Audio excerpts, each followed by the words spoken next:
Boa noite a todos. Boa noite. Que a paz de Jesus esteja em nossos corações. Vamos então iniciando mais um trabalho que a espiritualidade maior nos oferta, com bastante harmonia, luz dentro dos nossos corações, com a vontade de vencer, com a vontade de querer, com a vontade de buscarmos sempre mais. Estarmos entendendo de que não estamos na terra simplesmente para passar. Estamos aqui porque somos provenientes de Deus. Somos nada mais nada menos que exteriorizações deste. Somos filhos de Deus. E se somos filhos de Deus, temos que buscar em nossos corações o amor profundo que aí está imantado. E não devemos mais entender de que devemos procurar o amor só fora dos nossos ambientes, mas temos que buscar o amor dentro de nós. Porque quem faz a barreira para que o amor possa transparecer-se somos nós mesmos. Somos nós. E os nossos maiores inimigos não são os nossos próximos, são as nossas inferioridades. Porque se estivermos trabalhados em nossas inferioridades, tornando-nos irmãos já, vamos dizer assim, angelicais, que estaremos muito longe disso, não mais sofreremos sobre essas ações. Porque estamos lutando agora, somos imperfeitos, claro, mas um dia chegaremos lá. Foi Jesus que nos ensinou, não é isso? Jesus nos ensinou para que estivéssemos entendendo que todos nós somos deuses, com D minúsculo nós somos, e que podemos muito. Então vamos nos esforçar, estamos vindo lá de fora agora é o momento da gente estar se preparando, esses minutos que a gente usa da pré-eleição, para que quando estamos a falar, é justamente para que quando estivermos entrando na palestra, já estivermos com os nossos corações já limpos, entendendo que este é o momento de reharmonização, momento de adaptação das nossas almas para um dia melhorarmos cada vez mais, né, gente? Gente, quem vai fazer a palestra hoje vai ser a nossa irmã Sandra. Ela vai falar sobre o Brasil, coração do mundo e pátria do Evangelho, né? Então, fique à vontade, Sandra. É nós Deus, Belzão. É nós Deus. Boa noite, gente, tudo bem? Boa noite. Que sejamos todos nessa noite imensamente bem-vindos nessa casa, nesse templo de paz em que se convida para que cada um de nós saiamos do mundo exterior, por vezes tão aflito, tenso, e que nos convida a muitos momentos, por vezes tristes, por vezes dolorosos, por vezes preocupantes. A casa vem e nos convida para que nesse instante a gente se desligue um pouquinho e se conecte com o melhor que temos no interno, para que assim a gente consiga se conectar com a beleza que se faz ao redor de toda a vida e de todos nós. Estamos no mês de novembro de 2021, caminhando para o final do ano. E nesse ano de 2021, nós aqui na casa vivemos momentos muito felizes, com várias palestras que aconteceram, então, caminhando para o seu encerramento, agora no final do ano, falando acerca do livro Brasil, Coração do Mundo e Pátria do Evangelho. Então, nós falamos bastante a respeito dessa literatura, continuamos falando e muito felizes e muito orgulhosos, no bom sentido, no sentido de nos propor a um trabalho tal qual esse, que o fundador da nossa casa nos ensinou a ler esse livro, a gostar dele, nos aprofundar acerca dele. Então é o livro Brasil, Coração do Mundo, Pátria do Evangelho. Eu trouxe algumas pontuações curtinhas que achei interessante, sempre a gente trazer a baila. E essa apresentação é bastante curta, e a fala por si só é curta. Mas ela vem junto, eu resolvi fazer uma apresentação, para que a gente traga rosto aos nomes que a gente constantemente ouve, trazer uma afinidade e essa associação ao rosto que tem por trás daquele nome e um pouco da história deles, sabendo que quando a gente aborda uma grande literatura, qualquer fala sempre se torna pequena. Então esse livro foi publicado em 1938, esse é o espírito responsável pela escrita. Esse é Emmanuel, médium direto, que cuidava diretamente da mediunidade de Chico Xavier. Isso significa que nada passava para o Chico antes de passar pela supervisão de Emmanuel. E esse livro, o prefácio dele é escrito por Emmanuel. Então esse é Humberto de Campos, Emmanuel e o médium Chico Xavier. E aqui, esse livro foi publicado em 1938. Eu fui fazer uma pesquisa Fiquei pensando, quando será que, tentando fazer uma associação entre a publicação do livro e a desencarnação de Humberto de Campos, que encarnado não era espírita. Ele desencarnou em 1934, 4 anos depois foi publicado esse livro. Ainda na publicação desse livro, era utilizado o nome dele, Humberto de Campos. Depois aconteceram algumas situações na publicação desse livro. Tanto a FEB, que foi responsável pela publicação, quanto o médium Chico, receberam um processo da família de Humberto de Campos. E essa passagem, esse recorte, esse momento, merece da parte de nós, espíritas, estudiosos da doutrina, o mais completo e absoluto respeito diante da família. Porque nos laudos do processo, a família justificou aquilo da seguinte forma: a intenção deles não era buscar dinheiro e não era em busca da questão material, porque quando a gente vê falar, eu já ouvi várias vezes várias pessoas dizendo que a família processou, a FEB processou Chico, aí a gente já remete ao que queria dinheiro. Mas o que eles justificaram é o que consta nos laudos.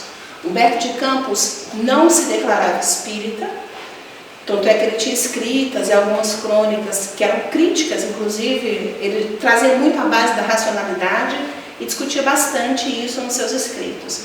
E aí a família contestou, foi em busca de maiores explicações, o processo não foi à frente e depois um dos filhos trouxe um livro bastante interessante com a sua visão a respeito disso, com grande respeito à doutrina, e a mãe de Humberto de Campos foi uma das pessoas que intercedeu.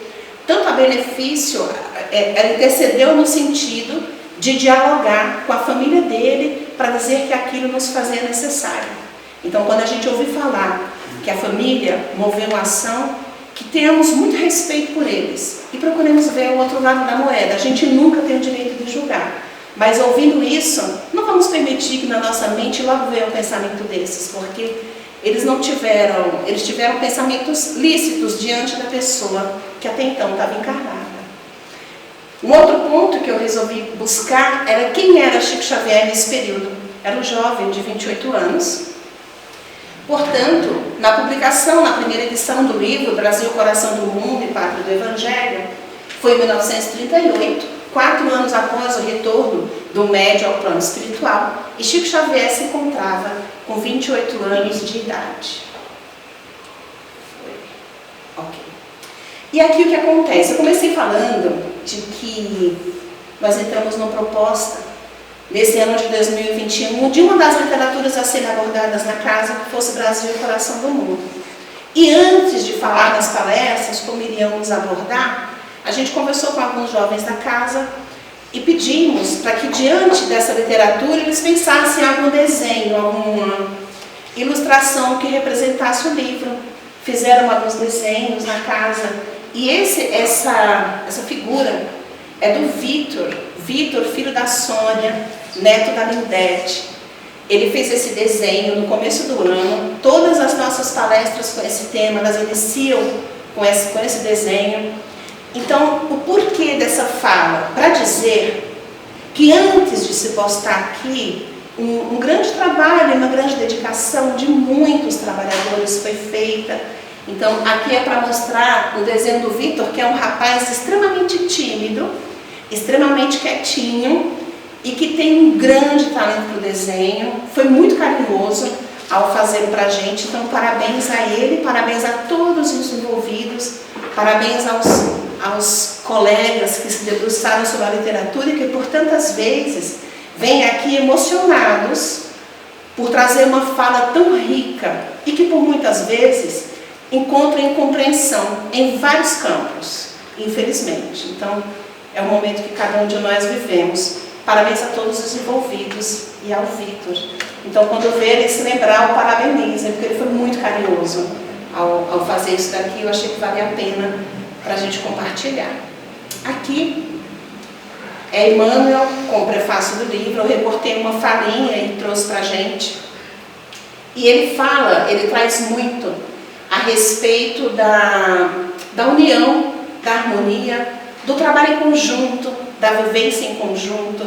Eu até marquei esse ponto aqui sem separatividade, porque recentemente a gente teve uma manifestação na casa que falava que o mentor trouxe a esse respeito.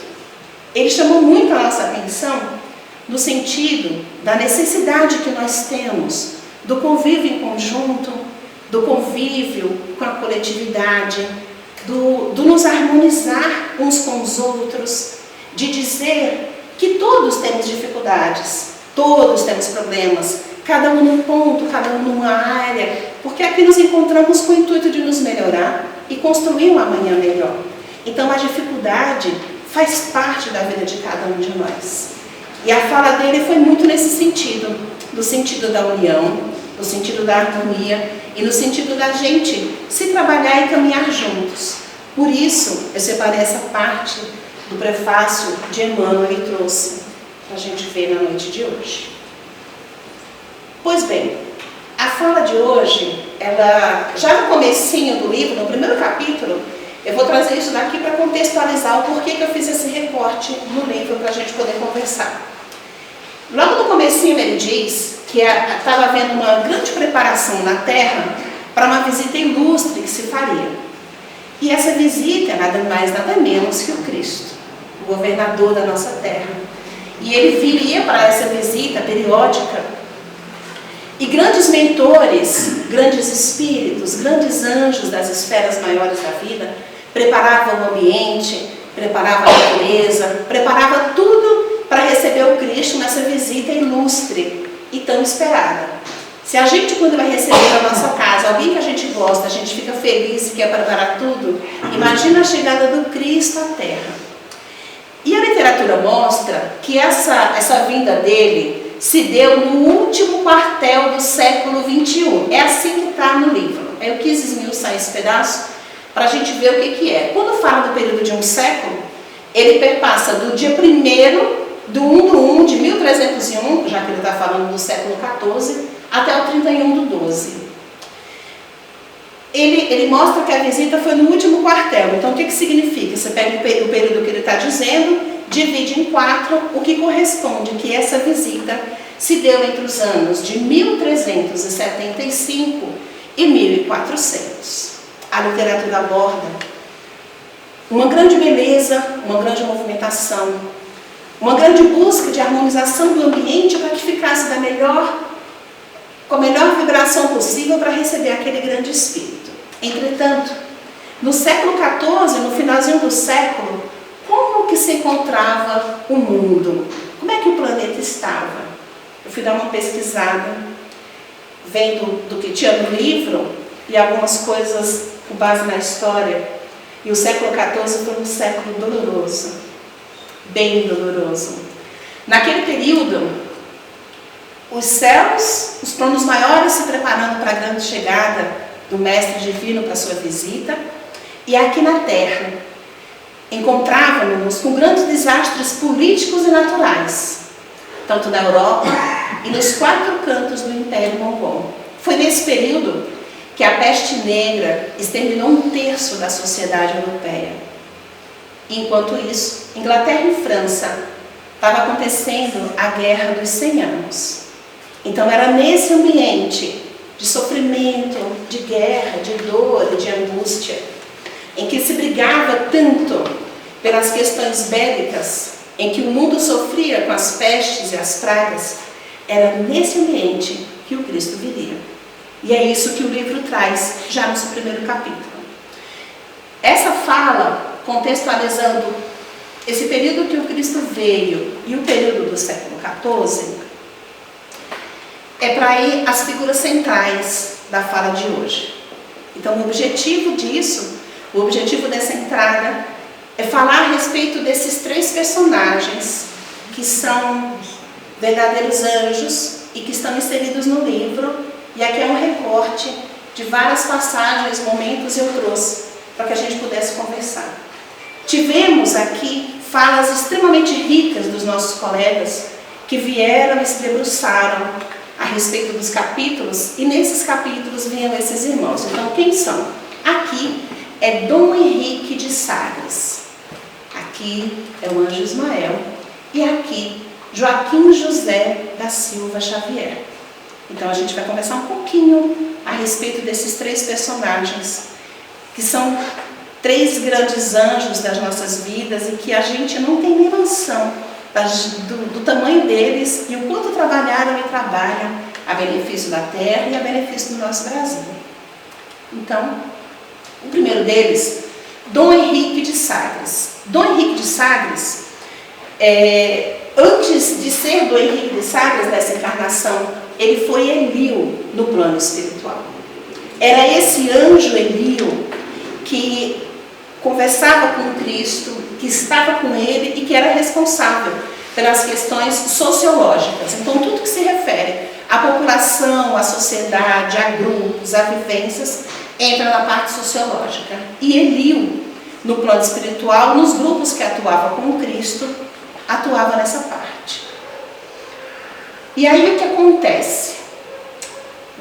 Chegando à Terra e vendo aqueles acontecimentos que estavam se dando, aquela vivência tão sanguinolenta, a gente se destruindo, se matando por causa de ouro, por causa de terras e por causa de poder. O que o Cristo fez? Chamou Elio para conversar, pois que ele era o responsável pelas questões sociais da terra. E aí Elio passou para ele as tentativas para que se fizesse harmonia, para que se fizesse paz e crescimento entre os povos sobre todos os aspectos.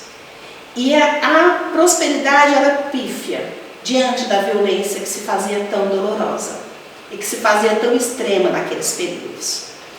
Falando aquilo, conversando com Cristo, o diálogo está tudo no livro. O que acontece? Elio, que não era ainda Dom Henrique de Sagres, era Elio, ele falou para o Cristo que havia terras distantes dali, onde eles estavam, e que ele propunha para o Cristo que ali fosse a terra do cruzeiro, fosse a terra em que fosse transplantado as grandes lições do Cristo, propondo e falando para o Cristo como um reinício de amor, de harmonia, de prosperidade, que aquilo que estava se dando era de tanta dor que se fazia necessária uma região para que se começasse. Com essa fala, o Cristo pediu para Elio para que o levasse e mostrasse que região era aquela que ele falava. E assim, a caravana que se encontrava com Cristo dirigiram-se àquela região.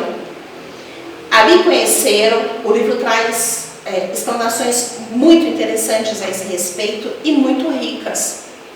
Definindo a região onde ficaria o Brasil, que é onde nos encontramos hoje, o Cristo falou para Elio que ele, como vendo e definindo que aquela região era importante, que estava sendo aceita pelos planos maiores da vida e que ele retornaria ao campo da matéria. O trabalho que ele fez no campo espiritual, ele agora iria reencarnar e realizar esse trabalho no campo da matéria, auxiliando nas descobertas que viriam futuramente. E é aqui que vem Dom Henrique de Sagres. Dá para ver? Primeiro foi a fala Elio no plano espiritual, e quando ele reencarna, ele vem como quinto filho de João I de Portugal e de Dona Filipa. Dom Henrique de Sagres nasceu no ano de 1394 e ele foi um infante português e a mais importante figura do início da Era das Descobertas. E a gente só ouve pela história falar de quem descobriu tal país, quem descobriu tal região, quem descobriu tal localidade, e existem gigantes por trás daquilo que a gente não tem ideia. E o mais importante das regiões portuguesas foi Dom Henrique de Sagres, que até então, que era Elio no plano espiritual. Ele era infante em Portugal, quanto na Espanha. Quando é um país de reis e rainhas, o rei, quem será coroado rei é o primeiro filho, os outros não. Então, tanto na Espanha quanto em Portugal, existe o título de infante. O primeiro filho vai ser declarado rei futuramente, mas os outros recebem o título de infante. Então, Dom Henrique de Sagres foi um infante porque era o quinto filho. O primeiro foi o rei e os outros irmãos receberam o título de infantes. E ele foi o principal impulsionador da expansão portuguesa, que foram chamados descobrimentos portugueses. Dom Henrique de Sagres era extremamente ligado à Igreja Católica. Só que também, nas pesquisas que eu fui fazer, ele foi um grande religioso, muito representativo da história, na cultura e na fala religiosa. Nas pesquisas eu encontrei falando do catolicismo. Entretanto, existe um porém de que a religião da época dominante era o catolicismo. Então, muitos antigos na história que a gente vê falando, a gente sempre vê a fala dele se reportando ao catolicismo. Não estou dizendo que não era, nem abrindo nenhum aspas nesse sentido, mas que historicamente também é um ponto importante da gente observar. Era a religião que se tinha na época. E ele viveu a sua vida inteira dedicado ao descobrimento de novas regiões. Ele impulsionou imensamente o reinado do seu pai, quando esteve, desde muito jovem, era um jovem bastante à frente do seu tempo. Ele morreu solteiro, nunca teve nenhuma mulher, nunca foi casado e não teve filhos, e retornou à pátria espiritual aos 66 anos de idade. Esse é um pouquinho de Dom Henrique de Sagres. Uma das palestras do Eslabão, ele falou com uma grande beleza a respeito das passagens sobre Dom Henrique de Sagres e as falas de Elio, que estão contidas no livro Brasil, Coração do Mundo, Pátria do Evangelho. Esse é o primeiro personagem, Dom Henrique de Sagres. O segundo, o livro narra no começo como um grande anjo, um grande mentor e um grande... Quem estava sempre com Cristo naquelas falas era Elio. Então Elio fizeram o descobrimento das novas terras, que é aqui onde nos encontramos, e ele foi reencarnar. Ele retornaria à pátria espiritual, conforme ordens do Cristo. Após isso,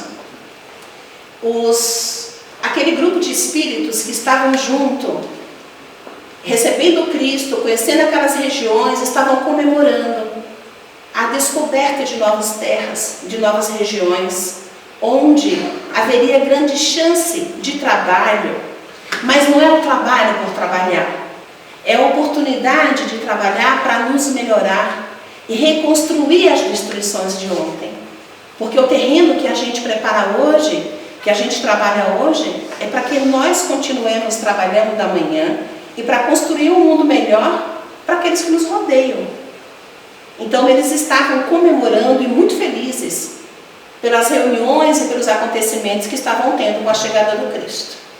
Em meio àquela comemoração, chega o Cristo entre eles, todos ficam em silêncio diante daquela vibração magnífica que se dá. E o Cristo diz que Ismael, um dos elevados mensageiros dele, ele é convidado naquela reunião pelo Cristo. E a fala é assim, para que ele seja o zelador dos patrimônios imortais que constituem a terra do Cruzeiro, aquela terra que estava começando a nascer e a brotar a partir daquele instante.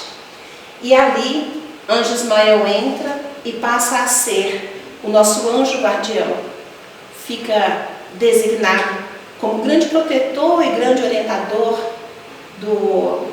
da terra do Cruzeiro.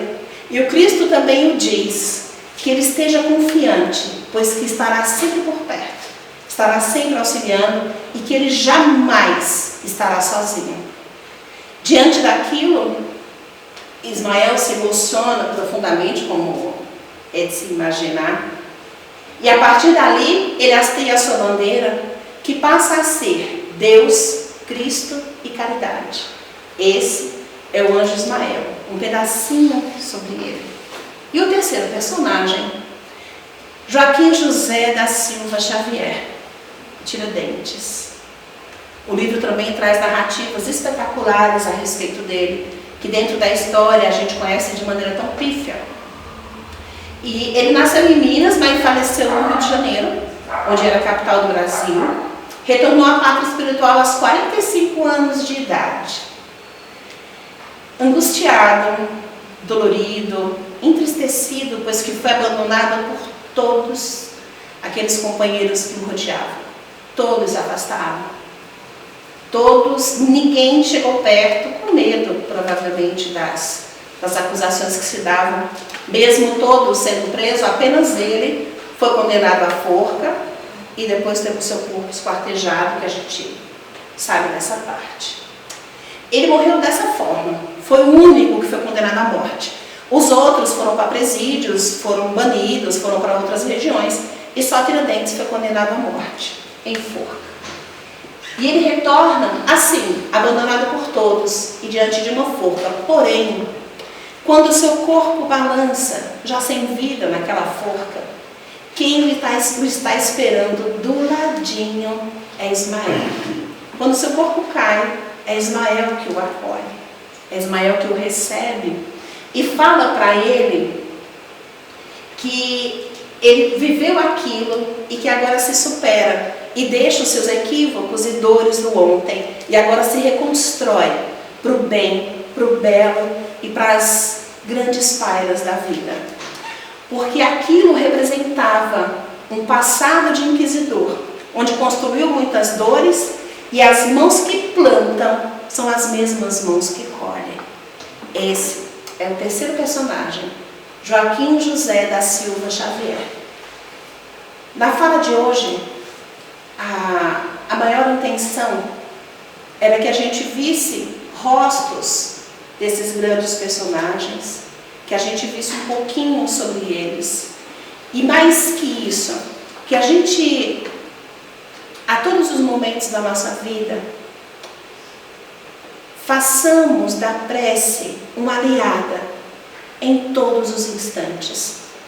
Parece uma fala repetitiva, uma fala vazia, mas não é. A prece precisa fazer parte do nosso cotidiano. Precisamos aderir à prece na hora da dor, na hora do medo, na hora da angústia, na hora da gratidão, na hora de não saber o que eu faço, não saber para onde eu vou. Pare e faça uma prece, depois você age. Pare, respire, depois você age. Tome um pouquinho de água, coloque na boca, faça uma prece, depois você age. Para que assim a gente consiga se desligar daquele ser violento que fomos até ontem. Hoje, a gente não carrega arma de fogo nem espada, mas por vezes carregamos vários outros tipos de armas bélicas que são consentidas na nossa sociedade e a gente acha normal, mas tão destrutivas quanto. Então, antes de qualquer coisa nesse sentido, façamos uma prece, elevando o pensamento ao plano maior da vida. E para encerrar, eu gostaria de trazer essa fala de Humberto de Campos, nos convidando a sempre seguir, a sempre caminhar, sabendo e lembrando, entendendo que essa fala é de alguém que não era espírita e que trouxe uma psicografia no nível do livro Brasil, Coração do Mundo, Pátria do Evangelho. Ele nos diz, tem uma parte antes do prefácio, não lembro se é antes ou depois, acho que logo depois, primeiro é o prefácio de Emmanuel, depois ele traz essa fala que ele chama de esclarecendo, onde ele fala, não nos compete estacionar em nenhuma circunstância, e sim marchar sempre com a educação e com a fé realizadora ao encontro do Brasil, na sua admirável espiritualidade e na sua grandeza imperecível. Esse é Humberto de Campos. Temos orgulho da terra que a gente vive, do lugar onde nascemos, da beleza que se faz ao redor de nós. Quando a gente parar para pensar, se eu tivesse nascido no Canadá, na Austrália, nos Estados Unidos, minha vida era outra. Nós estamos onde é o melhor terreno para a gente trabalhar, para a gente arar. E com a grande responsabilidade, não aquela responsabilidade pesada que você tem que.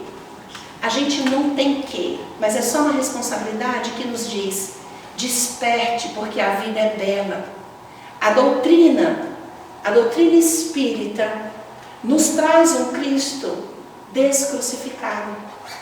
A doutrina espírita nos traz um Cristo que ama, que não perdoa porque não se magoa. A doutrina espírita nos traz um Cristo que está de braços abertos. E grandes anjos fazem parte do seu grupo. Grandes anjos estão com Cristo. Assim como esses irmãos que têm histórias magníficas. Elio, que reencarnou como Dom Henrique de Sagres, que abdicou da sua vida em prol da sociedade e fez um gigantesco trabalho em prol do mundo e que a gente não ouve falar. Pelo menos eu não tinha conhecimento sobre ele antes do livro. A gente tem Ismael, um anjo de uma magnitude indescritível. E a gente tem Tiradentes, que por vezes a gente ouve tão mal falado a respeito da nossa história.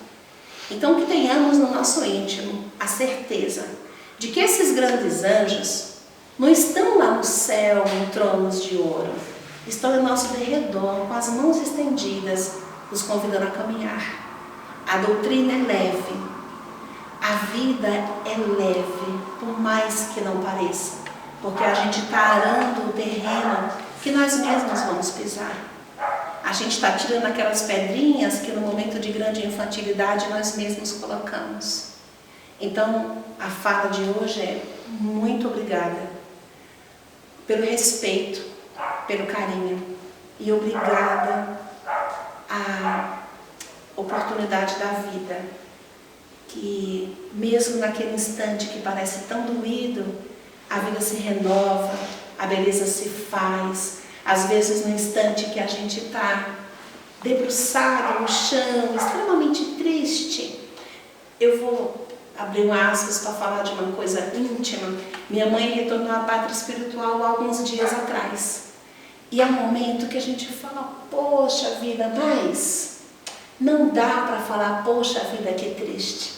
O que dá para dizer é: obrigada, Senhor, por essa doutrina que nos acolhe, e ter certeza de que isso é só a transposição, porque ela retornou para casa. E naquele instante que a gente participa de todo aquele processo de retorno à pátria espiritual, a gente olha em volta e tanto amor se faz, tanta beleza se faz, tanto carinho se faz, e assim é a vida, se renovando a todos os instantes. Alguém aqui que aparentemente esteja chorando é que não consegue perceber a grande luminosidade que é a vida e os grandes anjos que se colocam do nosso lado, de braços abertos e com as mãos estendidas, para que caminhemos. O Cristo nos convida e jamais nos abandona. Muito obrigada.